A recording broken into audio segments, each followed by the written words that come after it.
आज हम डिस्कस करेंगे कंपैरिजन मास और इलेक्ट्रिक चार्ज के बीच में। तो सबसे पहला पॉइंट ऑफ डिफरेंस क्या है कि जो मास होता है वो हमेशा पॉजिटिव होता है। कभी भी किसी बॉडी का मास आपको नेगेटिव या जीरो नहीं मिलेगा। आप कभी नहीं बोलोगे कि इस बॉडी का मास -1 kg है।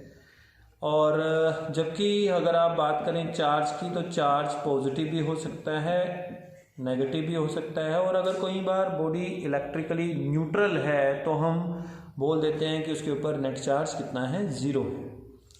तो एक पॉइंट ऑफ डिफरेंस। दूसरा, आपने सुना है या पहले हमने अभी डिस्कस किया कि जो इलेक्ट्रिक चार्ज है वो लॉ ऑफ कंजर्वेशन को फॉलो करता है। लॉ ऑफ कंजर्वेशन जो है उसको फॉलो करता है, जबकि मास जो है वो लॉ ऑफ कंजर्वेशन को फॉलो नहीं करता। और इसके अलावा अगर हम बात करें, जो इलेक्ट्रिक चार्ज है वो क्वांटाइज्ड रहता है, क्वांटाइज्ड है, इंटीग्रल मल्टीपल होता है किसके, एक स्मॉलेस्ट चार्ज के, आपने पढ़ा था। बट जो मास है वो क्वांटाइज्ड नहीं है।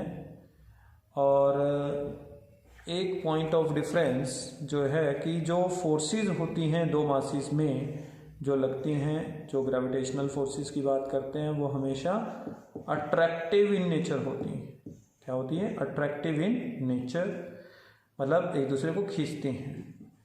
लेकिन अगर आप चार्ज की बात करें तो चार्ज में वो फोर्सेस अट्रैक्टिव भी हो सकती हैं और रिपल्सिव भी हो सकती हैं, depending upon nature of charge क्या है। अगर पॉजिटिव पॉजिटिव है या नेगेटिव नेगेटिव है तो आपको मालूम है रिपल्शन होगी, और अगर पॉजिटिव नेगेटिव या नेगेटिव पॉजिटिव है तो उसके बीच में अट्रैक्शन होगी। और एक पॉइंट ऑफ डिफरेंस और मैं आपको बता रहा हूँ, वो क्या है, दैट इज़ रिगार्डिंग कि अगर आपके पास कोई भी, सपोज करें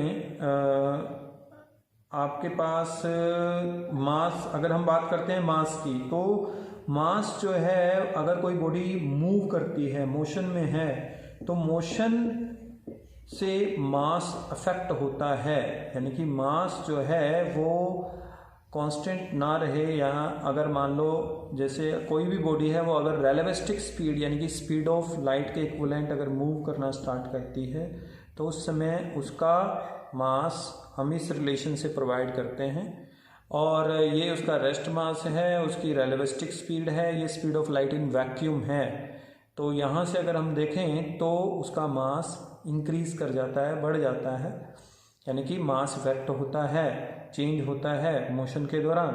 जबकि हमने अभी प्रीवियस लेक्चर में पढ़ा था कि जो इलेक्ट्रिक चार्ज है वो इनवेरिएंट यानी कि जो मोशन और रेस्ट के अंदर जो चार्ज है वो क्या रहता है, दैट इज रिमेन सेम। तो ये रहा आपके पास कुछ point of comparison between mass and electric charge. तो नेक्स्ट वीडियो में हम डिस्कस करेंगे बड़ा ही important topic, that is Coulomb's law of electrostatic.